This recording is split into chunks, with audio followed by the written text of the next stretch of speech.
સત્યમ સેવા યુવક મંડળ, ગાયત્રી પરિવાર ચેરિટેબલ ટ્રસ્ટ, પ્રજ્ઞાચક્ષુ ચેરિટેબલ ટ્રસ્ટ તેમજ રાજગોળ મહિલા બ્રહ્મ સમાજ દ્વારા કાળવા ચોકમાં જે પહેલગામમાં 28 લોકોના જે મૃત્યુ થયા, ત્રાસવાદીઓએ જે મારી નાખ્યા છે, એના આત્માને શાંતિ મળે એ માટે આજે કાળવા ચોક ખાતે હોમાત્મક યજ્ઞ હનુમાન ચાલીસાના પાઠનું આયોજન કર્યું હતું.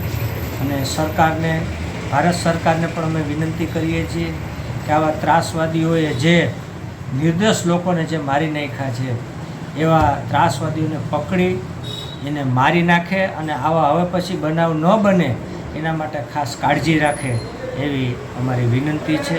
આજે જુદી જુદી સંસ્થાઓ, દાતાઓએ પણ અમારા ગ્રુપના લોકોએ ખૂબ હાજરી આપી અને આ શ્રદ્ધાંજલિનો કાર્યક્રમ રાખવામાં આવ્યો.